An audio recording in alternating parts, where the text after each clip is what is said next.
അസ്സലാമു അലൈക്കും. കേൾക്കുന്നുണ്ടാന്ന് വിചാരിക്കുന്നു. ഞാനൊരു സിഗരറ്റ് കമ്പനിയിൽ സെയിൽസ്മാനായിട്ട് ജോലി ചെയ്യാണ് സൗദി അറേബ്യയിൽ. അപ്പൊ ഞാൻ ചെയ്യുന്ന ജോലി പിന്നെ കുട്ടികൾക്ക് കുസകുടുംബാണ് ജീവിക്കുന്നവിടെ. ഒരാൾക്ക് ഭക്ഷണം കൊടുക്കുന്നതും എന്റെ ജോലിയും ഹലാലാവോ ഹറാമാവോ എന്നാണ് എന്റെ അടുത്ത ചോദ്യം.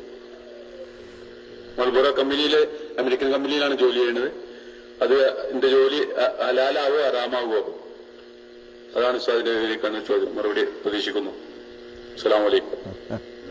സഹോദരന്റെ ഈ ചോദ്യം സിഗരറ്റിന്റെ കൂടിനോട് ചോദിച്ചാൽ തന്നെ അതിന് ഉത്തരം കിട്ടും.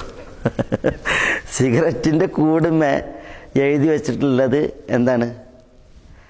ഇത് ആരോഗ്യത്തിന് ഹാനികരമാണ് എന്നുള്ളതാണ്. അത് ഉപയോഗിക്കുന്നതിനെ പിന്നെ നിരുത്സാഹപ്പെടുത്തിയും അത് നിഷിദ്ധമെന്നത് അറിയിച്ചുമാണ്.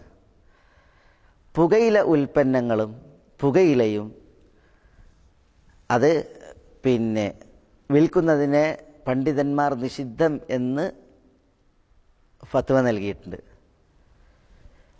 പുകയില ഉൽപ്പന്നങ്ങൾ, സിഗരറ്റ് അതിൽപ്പെട്ടതാണ്. ഒരാളുടെ ശരീരത്തെ ഹനിക്കുന്ന, സമ്പത്തിനെ ഹനിക്കുന്ന, സമൂഹത്തിന് ഉപദ്രവകരമായ നാനോന്മുഖങ്ങളായ വിപത്തിനാൽ അത് നിഷിദ്ധം എന്ന് വിശേഷിപ്പിക്കപ്പെട്ട സംഗതിയാണ്. ഏത്? പുകയില ഉൽപ്പന്നങ്ങൾ, പ്രത്യേകിച്ച് അതിൽ സിഗരറ്റ്. അതുകൊണ്ട് തന്നെ അത്തരം പിന്നെ അതിൻ്റെ ഇടപാടുകളിൽ പങ്കാളികളാകാനോ അത്തരം പിന്നെ സ്ഥാപനങ്ങളിൽ അതിൻ്റെ സെയിൽസ്മാൻമാരായിട്ട് ജോലി ചെയ്യാനോ പാടില്ല എന്നാണ് ഇവിടുത്തെ പണ്ഡിതന്മാരുടെ ഫത്വ ഉള്ളത്. ഷെയ്ഖ് അബ്ദുൽ അസീസ് ഇബ്നു ബാസ് റഹ്മത്തുള്ളാഹി അലൈഹി, മുഹമ്മദ് ബിൻ സാലിഹ് അൽ ഉസൈമീൻ റഹ്മത്തുള്ളാഹി അലൈഹിയെ പോലുള്ളതായ പണ്ഡിതന്മാർ, ഇവിടുത്തെ പണ്ഡിത സഭയിലുള്ള പണ്ഡിതന്മാരുടെയൊക്കെ ഫത്വ വിഷയത്തിൽ കാണാൻ സാധിക്കും.